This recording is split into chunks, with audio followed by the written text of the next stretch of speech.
വയനാട് കല്ലൂരിൽ കാട്ടാനയുടെ ആക്രമണത്തിൽ യുവാവ് കൊല്ലപ്പെട്ട സംഭവത്തിൽ പ്രതിഷേധവുമായി നാട്ടുകാർ. കോഴിക്കോട് കൊല്ലകൽ ദേശീയപാത നാട്ടുകാർ ഉപരോധിക്കുന്നു. ജനപ്രതിനിധികളുടെ അടക്കം നേതൃത്വത്തിലാണ് ദേശീയപാത ഉപരോധം. മരിച്ച രാജുവിന്റെ വീട്ടിൽ മന്ത്രി OR കേളു എത്തി. മന്ത്രി നാട്ടുകാരുമായി ചർച്ച നടത്തുകയാണ്. 50 ലക്ഷം രൂപ നഷ്ടപരിഹാരവും രാജുവിന്റെ മകന് ജോലിയും വേണമെന്നാണ് കുടുംബത്തിന്റെ ആവശ്യം.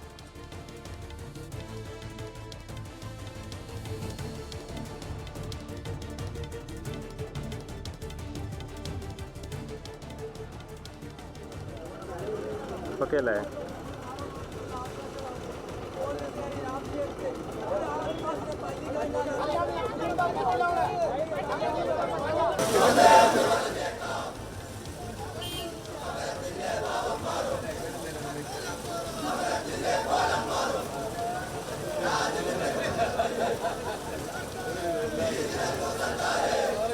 അനഘ റീജ ഭരതൻ ചേർന്നു വയനാട്ടിൽ നിന്ന്. അനഘ, കാലം എത്രയോ ആയിരിക്കുന്നു തങ്ങളുടെ ജീവനും സ്വത്തിനും വന്യമൃഗങ്ങളുടെ ആക്രമണങ്ങളിൽ നിന്നും രക്ഷ വേണം എന്ന മുറവിളി വയനാടൻ ജനത ഉയർത്താൻ തുടങ്ങിയിട്ട് ഇന്നും അതിനൊരു പരിഹാരമുണ്ടായിട്ടില്ല. ഒരു ജീവൻ കൂടി ഇതാ പൊലിഞ്ഞിരിക്കുന്നു. പ്രതിഷേധം ശക്തമാവുകയാണോ?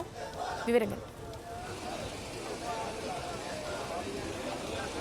സേതുലക്ഷ്മി, ഏകദേശം 1.5 മണിക്കൂറോളമായി ഈ ദേശീയപാത കല്ലൂരിൽ വെച്ച് ഈ നാട്ടുകാരുടെ നേതൃത്വത്തിൽ ഉപരോധിക്കുകയാണ്. കല്ലൂരിന്റെ ഇരുഭാഗങ്ങളിലുമായി നിരവധി വാഹനങ്ങളാണ് ഇത്തരത്തിൽ കുടുങ്ങിക്കിടക്കുന്നത്. രാജുവിന്റെ മൃതദേഹവുമായി എത്തിയ ആംബുലൻസ് അടക്കം നിലവിൽ നാട്ടുകാർ ഇവിടെ തടഞ്ഞു വെച്ചിരിക്കുന്ന ഒരു സാഹചര്യമാണ് ഉള്ളത്. രാജുവിന്റെ കുടുംബത്തിന് 50 ലക്ഷം രൂപ അടിയന്തരമായി അനുവദിക്കുക, രാജുവിന്റെ മകന് സ്ഥിരമായി ഒരു ജോലി നൽകുക എന്നുള്ളത് തന്നെയാണ് ഈ നാട്ടുകാരുടെ പ്രധാനപ്പെട്ട ആവശ്യം. മാത്രമല്ല, രാജുവിന്റെ സഹോദരന്റെ മകൻ ബിജുവിനും ഒരു 6 മാസം മുമ്പ് ഇത്തരത്തിൽ കാട്ടാനയുടെ ആക്രമണത്തിൽ ഗുരുതരമായി പരിക്കേറ്റിരുന്നു.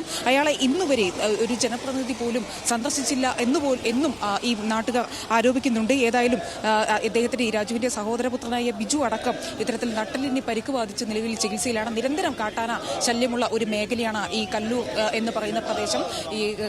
ഈ നൂൽപ്പുഴ പഞ്ചായത്ത് എന്ന് പറയുന്നത് കർണാടകയുടെയും തമിഴ്നാടിനെയും അടക്കം അതിർത്തി മേഖലയാണ്. അതുകൊണ്ട് തന്നെ നിരന്തരമായി ഇത്തരത്തിൽ കാട്ടാനയുടെ ശല്യം നേരിടുന്നൊരു മേഖലയാണ്. കാട്ടാനയുടെ മുന്നിൽ അകപ്പെടുന്ന ആളുകൾക്ക് നേരെ കാട്ടാന ആക്രമിക്കുന്ന കാര്യങ്ങളും ഉണ്ടാവാറുണ്ട്. ഏതായാലും ജനങ്ങളുടെ ജീവനും സ്വത്തിനും ഭീഷണിയാവുന്ന കാട്ടാന ആക്രമണത്തിനൊരു പരിഹാരം ഉണ്ടാക്കുക, ശാശ്വതമായൊരു പരിഹാരം കാണുക എന്നൊരു ആവശ്യവുമായി തന്നെയാണ് ഇത്തരത്തിൽ ജനങ്ങളുടെ അടക്കം നേതൃത്വത്തിൽ ഇത്തരത്തിൽ ദേശീയപാത അടക്കം ഉപരോധിച്ചുകൊണ്ടുള്ള ഒരു സമരത്തിലേക്ക് കടന്നിരിക്കുന്നത്. നിലവിൽ എന്തായാലും രാജുവിന്റെ മൃതദേഹം കല്ലൂർ ടൗണിൽ എത്തിച്ചിരിക്കുകയാണ്. ഇപ്പോൾ ഈ മൃതദേഹമായി എത്തിയ ആംബുലൻസ് അടക്കം തടഞ്ഞുകൊണ്ടാണ് ആളുകൾ പ്രതിഷേധം നടത്തിക്കൊണ്ടിരിക്കുന്നത്.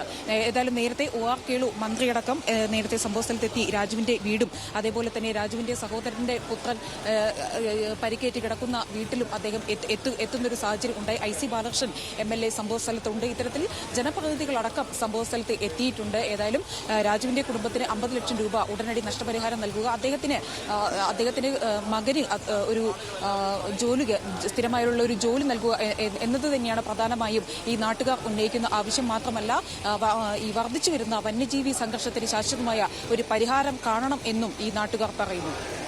അനഘ, എത്രയോ കാലങ്ങളായി ഈ ഒരു ആവശ്യം തന്നെ ഈ നാട്ടുകാർ പറയുന്നതാണ്. എത്രയോ പ്രതിഷേധങ്ങൾ നമ്മൾ ഈ കഴിഞ്ഞ ഒരു 3 മാസത്തെ നോക്കുകയാണെങ്കിൽ തന്നെ നമ്മൾ എത്ര പ്രതിഷേധങ്ങൾ കണ്ടു. ഇത്തരത്തിൽ കാട്ടാന ആക്രമണം അല്ലെങ്കിൽ വന്യമൃഗ ആക്രമണങ്ങളിൽ ജീവൻ നഷ്ടപ്പെട്ട് സ്വന്തം വീടിന്റെ മുറ്റത്ത് നിൽക്കുന്ന മനുഷ്യനെ പോലും ആന ചവിട്ടിക്കൊന്ന സാഹചര്യം ഉണ്ടായിട്ടുണ്ട്. അപ്പോൾ ഇത്രയൊക്കെ നടന്നിട്ടും ഇനിയും അവരുടെ ആവശ്യങ്ങൾക്കൊന്നും ഒരു പരിഹാരവും, ഒരു തരത്തിലൊരു പരിഹാരവും. ഈ ഒരു സംഭവം നടക്കും, അന്നൊരു വലിയ പ്രതിഷേധമുണ്ടാകും, അന്ന് മന്ത്രിമാർ വരും, മറ്റ് നേതാക്കൾ വരും, മറ്റ് പാർട്ടിക്കാർ വരും, അവർ ഈ സമരത്തിന്റെ ഭാഗമാകും എന്നല്ലാതെ ഇത് കഴിഞ്ഞ് ഇതിലൊരു വലിയൊരു ചർച്ച നടത്താനോ അല്ലെങ്കിൽ ഈ ആവശ്യവുമായി ബന്ധപ്പെട്ട് ആത്മാർത്ഥമായിട്ട് ഒരു ഇടപെടൽ നടത്താനോ ഇതുവരെ ആരും തുനിഞ്ഞിട്ടില്ല. രാജുവിന്റെ കുടുംബം ഇപ്പോൾ കുറച്ച് ആവശ്യങ്ങളൊക്കെ മുന്നോട്ട് വെച്ചിട്ടുണ്ട്. ഇതിലിപ്പോൾ സർക്കാരിന്റെ നിലപാട് എന്താണ്?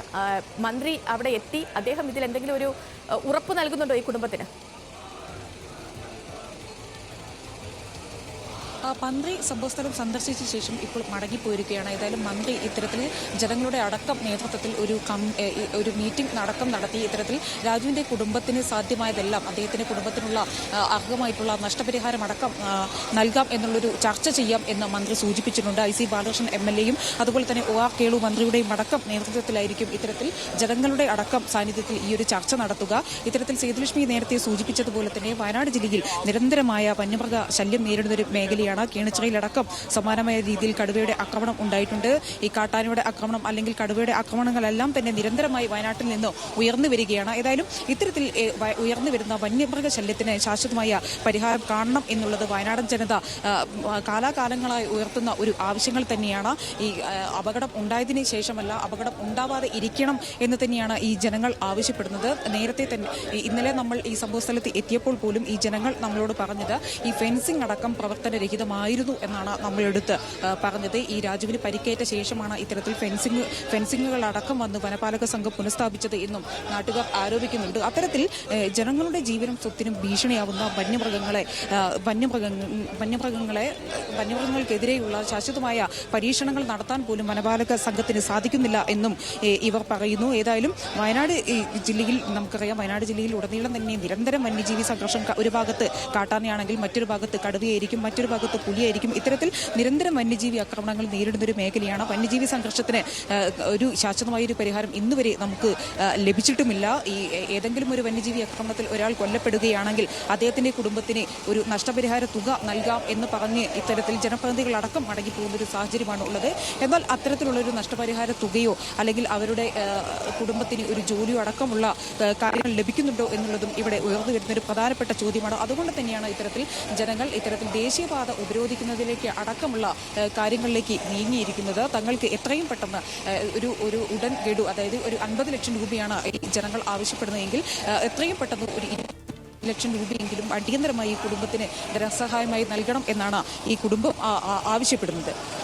ശരി, അനഘായി പറഞ്ഞതുപോലെ തന്നെയാണ് ഫെൻസിംഗ് കാര്യക്ഷമമായി നടത്തുക, ആനത്താരകൾ സ്ഥാപിക്കുക, ഇങ്ങനെയുള്ള ആവശ്യങ്ങളൊക്കെ കാലാകാലങ്ങളായി വയനാടൻ ജനത ഉന്നയിക്കുന്നതാണ്.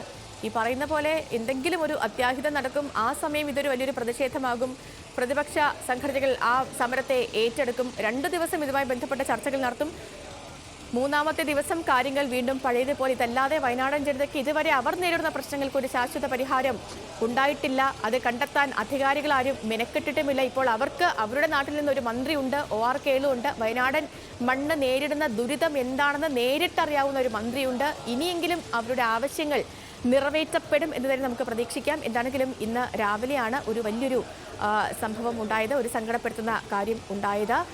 യുവാവ് വയനാട് കല്ലൂരിൽ കാട്ടാനയുടെ ആക്രമണത്തിൽ യുവാവ് കൊല്ലപ്പെട്ട സംഭവം. എന്താണെങ്കിലും അതിൽ പ്രതിഷേധം തുടരുകയാണ്.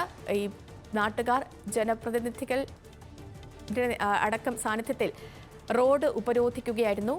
എന്താണെങ്കിലും കുടുംബം കുറച്ച് ആവശ്യങ്ങൾ മുന്നോട്ട് വച്ചിട്ടുണ്ട്, നഷ്ടപരിഹാരം അടക്കം ആവശ്യങ്ങൾ മുന്നോട്ട് വച്ചിട്ടുണ്ട്.